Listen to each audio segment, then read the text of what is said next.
Assalamualaikum warahmatullahi wabarakatuh.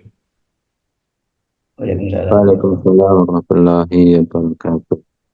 Alhamdulillah, alhamdulillahilladzi hadana li hadza wa ma kunna linahtadiya laula an hadana Allah. Asyhadu an la ilaha illallah wahdahu la syarika lah, syahadatan tunji qailaha yauman nadamah, wa asyhadu anna Muhammadan abduhu wa rasuluh, turja syafa'atuhu yaumal qiyamah. Allahumma salli wa sallim ala sayyidina wa habibina wa maulana Muhammad wa ala alihi wa sahbihi ajma'in amma ba'du. Para asatidzah, rahimakumullah, alhamdulillah pada kesempatan ini kita mendapatkan nikmat yang sangat banyak dari Allah Ta'ala. Mudah-mudahan kita bisa bersyukur atas segala nikmat itu, baik itu syukur dengan hati kita, dengan lisan kita, ataupun dengan anggota badan kita. Kita senantiasa memberikan wasiat, nasihat satu dengan yang lain, yang dengan itulah mudah-mudahan iman kita selalu dalam keadaan stabil dan meningkat. Dan kita harus selalu mengingat bahwasanya kehidupan kita di dunia ini adalah kehidupan yang sementara, sedangkan negeri abadi kita adalah negeri di akhirat. Oleh karena itulah, setiap waktu, setiap saat, kita harus mempersiapkan diri kita secara maksimal, berhati-hati dalam kehidupan ini, dan kita selalu berharap mudah-mudahan nantinya mendapatkan husnul khotimah dan kita dijauhkan dari su'ul khotimah. Amin ya rabbal Amin ya rabbal alamin. Ya Rabbal Alamin. Allah Ta'ala mengingatkan kita di surat Luqman ayat ke-34.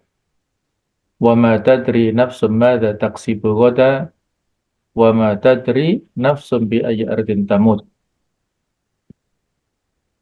Tidaklah setiap jiwa mengetahui apa yang dia lakukan besok, dan tidak setiap jiwa mengetahui di bumi mana dia meninggal dunia.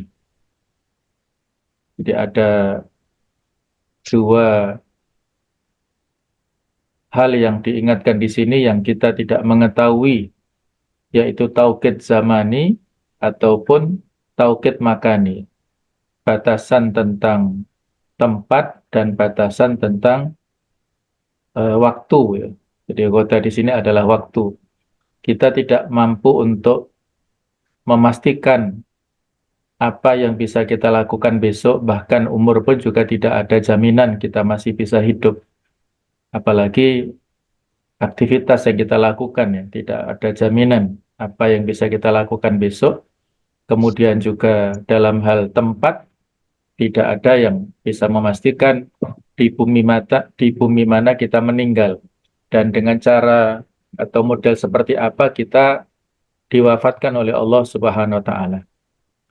Oleh karena itulah kita dianjurkan di sini, ya, di dalam poin ini, fas'al rabbaka kasban hasanan wa husna khitam. Maka hendaklah kita memohon kepada Allah Ta'ala aktivitas pekerjaan yang baik dan juga hasil dan juga akhir kehidupan yang baik.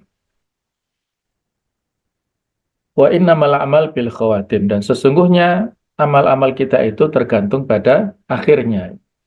Ada hadis yang mengingatkan kepada kita semuanya tentang kondisi manusia.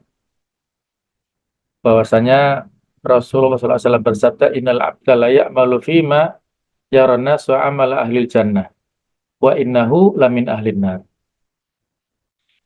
Ada seseorang yang menurut pandangan manusia, aktivitasnya itu adalah aktivitas penduduk surga. Padahal sebenarnya dia itu penduduk neraka.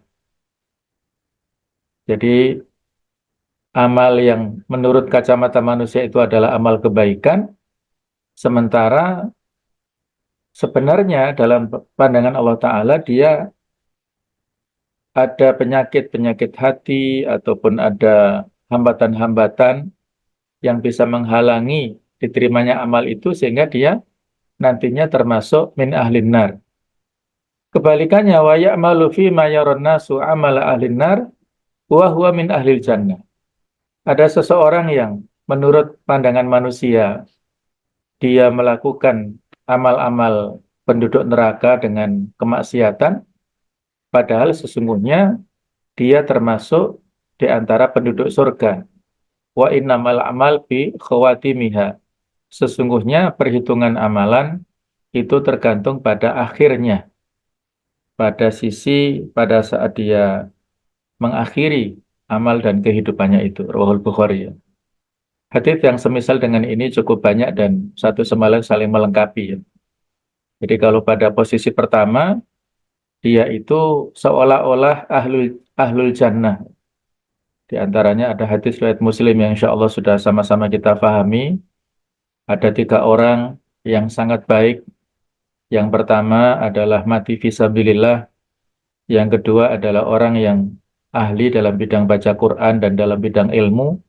Yang ketiga dia adalah orang yang sangat dermawan, tetapi ternyata masing-masing orang ini riak dalam amalannya, maka nanti diseret wajahnya dan dilemparkan oleh Allah Ta'ala ke neraka. Ada juga seorang yang di medan perang, itu semangatnya luar biasa. Maka para sahabat saat itu sangat mengaguminya.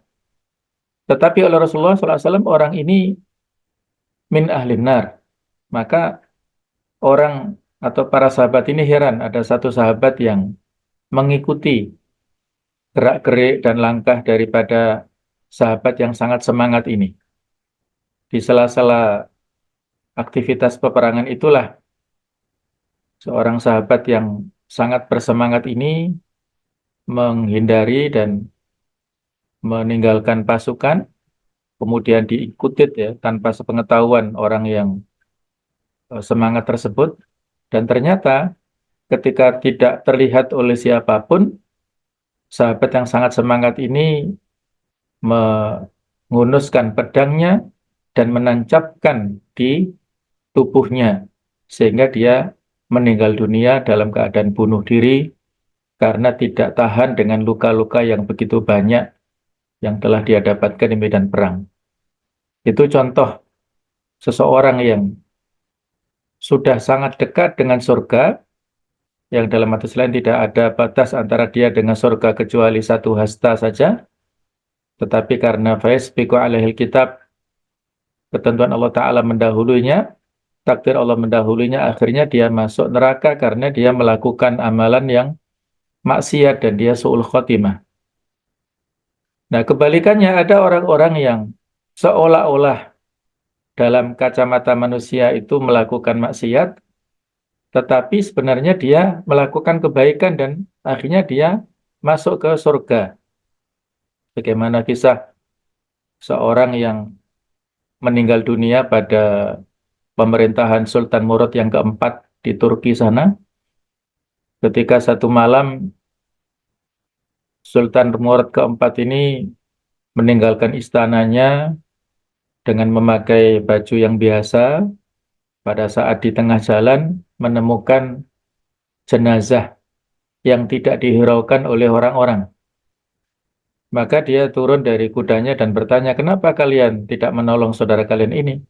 Kata mereka, orang ini zindik, fasik, banyak pergi ke tempat maksiat, buat apa kami menolongnya? Maka kata Sultan, ini kan tetap saudara kalian, tunjukkan di mana rumahnya. Ketika ditunjukkan, maka dibawalah jenazah ini ke rumahnya, dan saat itu disambut oleh istrinya. Dan istrinya mengatakan kalimat yang membuat Sultan heran. Rahimakallahu ya waliyallah. Semoga Allah merahmatimu wahai wali Allah. Maka Sultan bertanya, kenapa kamu menyebut dia sebagai wali, padahal orang-orang menyebutnya sebagai orang yang fasik? Kata istrinya bahwa memang suamiku ini memiliki kebiasaan yang aneh. Dia setiap malam itu keluar sambil bawa uang banyak, satu saat pergi ke tempat pelacuran, bukan untuk melacur, tapi membayari para PSK itu supaya mereka pulang dan tidak praktek pada malam itu. Hari yang lain, malam yang lain dia membawa uang banyak, pergi ke kedai-kedai minuman keras, kemudian dia memborong minuman keras, terus dibuang supaya tidak dijadikan mabuk-mabukan oleh pemuda-pemuda maksiat. Terus seperti itu, sehingga orang-orang mengira dia melakukan kemaksiatan, padahal justru dia mengingkari kemungkaran dengan caranya. Nah, itulah orang yang dalam pandangan orang lain termasuk ahli nar, padahal dia min ahlil jannah. Dan pada saat suaminya ya, pada saat masih hidup itu menjawab, ketika istrinya mengatakan, wahai suamiku, kalau kamu lakukan ini maka nanti di akhir hayatmu tidak akan diurus oleh orang-orang karena menganggap kamu orang fasik. Kata suaminya, tenang saja wahai istriku, ya insya Allah kalau saya meninggal nanti akan diurus oleh khalifah, disolatkan di istana. Nah, maka betul ya, saat itulah Sultan Murad mengatakan, aku adalah Sultan Murad, izinkan aku membawa jasad suamimu. Maka dibawalah ke istana, dimandikan, disolati oleh seluruh penduduk di sana dan oleh para ulama di sana. Dikuburkan dengan cara yang terhormat. Nah, itulah sehingga kita dalam hidup ini tidak boleh menganggap kecil atau rendah orang yang ahlul maksiat, menganggap lebih rendah derajatnya daripada kita yang seolah-olah dalam kacamata orang lain kita adalah orang-orang soleh misalnya. Karena bisa jadi orang ahlul maksiat itu besok lusa dia bertaubat, bahkan lebih semangat Islamnya daripada kita. Dan naudzubillah min dzalik, boleh jadi kita sebaliknya, naudzubillah ya. Maka kita selalu berdoa supaya dimatikan dalam keadaan husnul khotimah itu. Jadi standar amal kita adalah pada akhir hayat kita. Inilah yang menggelisahkan para ulama kita dulu, orang-orang soleh. Tidak ada jaminan kesolihannya bisa bertahan istiqomah sampai akhir hayat mereka, maka mereka selalu berusaha untuk menata dirinya. Bagaimana supaya kita ini diwafatkan Allah Ta'ala dengan mendapatkan husnul khotimah dan terjauh daripada su'ul khotimah. Nah, di antara resepnya seperti ini. Dari Abu Umamah Al-Bahili radhiyallahu anhu, beliau mengatakan bahwasanya dari Rasulullah SAW beliau bersabda, "Sona'iul ma'ruf taki masori as-su." Jadi perbuatan yang baik kepada orang lain akan menghalangi dari kesudahan yang buruk. Sehingga jangan pernah kita menyerah untuk terus berbuat kebaikan dan kebajikan. Moga-moga engkau akan dijauhkan dari mara bahaya dan kesudahan yang buruk. Apa makna daripada masori usu ini? Kesudahan yang buruk ini. Ada dua makna yang disampaikan oleh para ulama.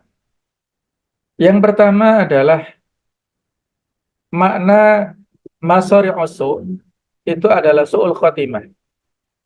Akhir kehidupan yang buruk. Kondisi seseorang bermaksiat kepada Allah, maka dia meninggal dunia. Ketika dia sedang meninggalkan perintah Allah dan mengerjakan larangannya, saat itu dicabut nyawanya oleh Allah Ta'ala. Ini adalah disebut masori usuk waliyadzubillah. Dan sungguh banyak kejadian yang seperti ini, baik itu pada zaman dahulu ataupun mungkin ya di sekitar kita. Kita tidak menyebut dan tidak menceritakan ya, karena ini aib bagi mereka. Yang kedua, makna masori usuk, kesudahan yang buruk itu adalah kematian dengan cara yang mengenaskan. Yang mana Rasulullah SAW berlindung dari kematian yang mengenaskan ini. Di antaranya di dalam hadis ini, Rasulullah SAW berdoa, dan ini bisa kita tiru, doa yang bagus. Allahumma inni a'udzubika minal hadmi. Ya Allah, aku berlindung kepadamu dari tertimpa reruntuhan. Wa a'udzubika minat taraddi. Dan aku berlindung kepadamu dari jatuh dari tempat yang tinggi. Wa a'udzubika minal gharaqi wal harqi wal haram. Dan aku berlindung kepadamu dari tenggelam terbakar ataupun mati karena pada akhir ayatnya pikun. Wa a'udzubika an yatakhabbatani syaitan indal maut, dan aku berlindung kepadamu dari ketergelinciran daripada setan menjelang kematian. Wa a'udzubika an amuta fi sabilik mudbiran. Aku berlindung kepadamu dari kematian di jalanmu, yaitu di jalan perang, tetapi lari ya, mudbiran, lari dari medan perang. Wa a'udzubika an amuta latighan, dan aku berlindung kepadamu dari kematian karena disengat oleh binatang yang ganas atau yang berbisa ya. Nah, ini adalah jenis-jenis kematian yang mengenaskan, yang mungkin sebagian itu termasuk syahid ya, syahid fil akhirah. Jadi di sini ada al-gharaq, yaitu mati karena tenggelam, karena kebakaran, kemudian juga karena tertimpa reruntuhan, itu termasuk syahid fil akhirah ya. Tetapi rata-rata kebanyakan di antara kita tidak menginginkan kematian yang seperti ini. Karena kematian-kematian ini adalah termasuk kematian yang mendadak. Ketika seseorang ditakdirkan mati dalam keadaan seperti ini, maka dia tidak ada kesempatan untuk bertaubat dari kesalahan-kesalahannya. Nah, itulah di antara hal-hal yang menjadikan Rasulullah SAW minta perlindungan kepada Allah Ta'ala supaya tidak meninggal dalam keadaan yang mengenaskan seperti ini. Nah, itu makna yang kedua daripada Masari Ussu. Oleh karena itulah, kembali kepada hadis ini, bahwasanya Sona'ul ma'ruf taki masori asu. Perbuatan-perbuatan yang baik inilah kepada orang lain kita lakukan, maka akan bisa menjaga seseorang dari kesudahan yang buruk. Sona'i al-ma'ruf, yaitu segala sesuatu yang kita lakukan berupa kebaikan kepada orang lain, yang mana itu akan bisa menjaga diri kita dari segala hal yang menjadikan kita eh, meninggal ya, atau yang sudah kita sebutkan Masari Usuk tadi.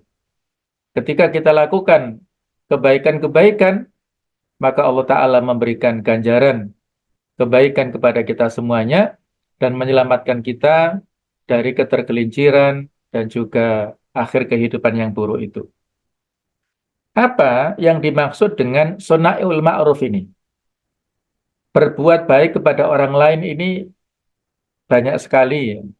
Di antaranya, ada kalimat hiburan yang disampaikan oleh Khadijah binti Khuwailid, istri Rasulullah SAW, pada saat Nabi SAW ketakutan bertemu dengan Jibril ya, karena mungkin belum familiar ini pada saat awal-awal turunnya wahyu, beliau menggigil, ketakutan, ada semacam trauma, maka saat itulah sebagai seorang istri yang solihah, memiliki ketegaran jiwa, memiliki kekuatan rohani yang luar biasa, memberikan nasihat kepada suaminya.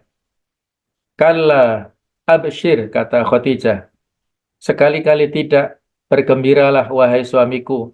Fawallahi, maka demi Allah, la yukhzikallahu abadan, sekali-kali Allah tidak akan menghinamu selamanya. Wallahi, demi Allah, innaka latasilur rahim, sesungguhnya engkau adalah orang yang suka untuk menyambung tali silaturahim. Watastukul hadis, engkau adalah orang yang jujur dalam berkata. Watahmilul kalla, engkau menanggung beban, membantu orang yang kesusahan. Wa tuksibul ma'dum, memberi kepada orang yang tidak mampu. Wa takrid dhaif, engkau memberi bantuan ataupun jamuan kepada tamu yang datang ke rumah. Wa tu'inu ala nawaibil haqqi, dan engkau selalu membela kepada kebenaran. Jadi itulah perbuatan-perbuatan baik yang dilakukan oleh Rasulullah SAW, sehingga Allah tidak akan menghinakan dan merendahkan Rasulullah.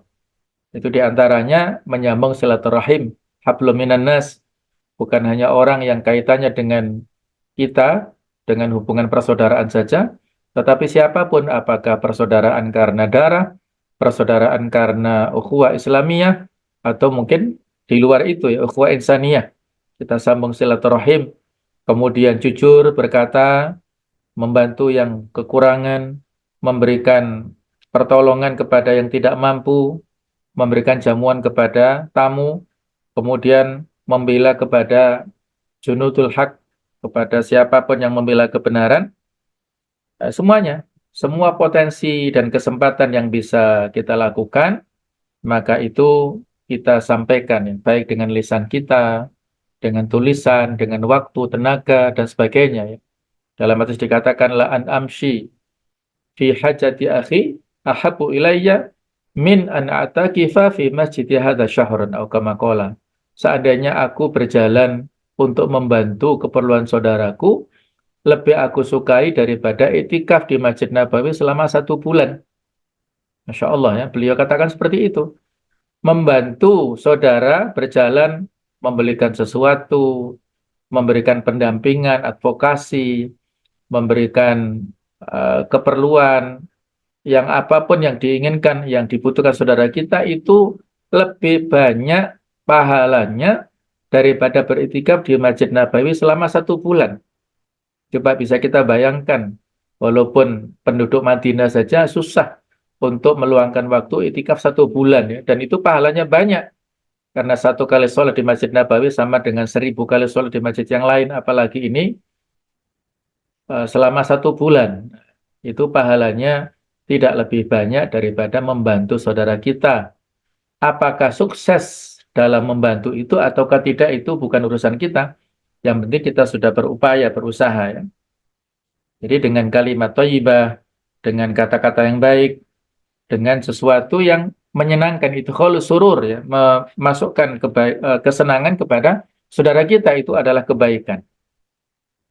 Dan yang juga perlu untuk kita perhatikan, jangan sampai ya kalau kita ingin mendapatkan husnul khotimah dengan melaksanakan kebaikan-kebaikan, maka mafhum mukhalafah dari hadis ini adalah apabila seseorang suka melakukan hal-hal yang buruk, maka itu dia akan mendapatkan su'ul khotimah. Na'udzubillah min dzalik.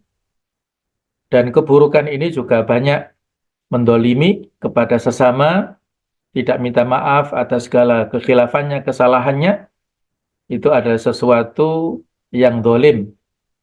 Dengan kata-kata, berupa provokasi, berupa penghinaan, pembulian, dan lain-lain. Bukan semata-mata bentuknya verbal secara langsung, tetapi sekarang ini era media sosial yang begitu luas, maka harus kita jaga.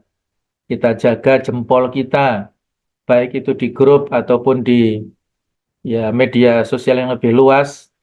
Jangan sampai menyatakan kalimat-kalimat yang itu semuanya ada hisabnya. Ma yalfidhu min qaulin illa ladaihi raqibun atid, semuanya ada hisab, ada catatannya. Ya. Jadi jangan sampai ada kalimat tertulis dari kita yang menyakiti orang lain, membuat tersinggung, membuat tidak nyaman, apalagi kalau yang ada di sebagian konten-konten kreator, YouTuber atau yang lainnya ya, demi meramaikan channelnya supaya mendapat subscriber yang banyak, maka dia kedoknya kedok Islami. Tetapi tujuannya untuk adu domba, ya. Bukan untuk mencari persatuan kesatuan, tetapi mengadu domba. Ustadz yang sangat populer, followernya yang jutaan, dicuplik ceramahnya 1 jam hanya dicuplik, dikopas 30 detik saja atau 1 menit saja misalnya, dikonfrontasi pendapatnya dengan ustadz lain yang sudah populer, sehingga seolah-olah bertentangan dalam masalah itu.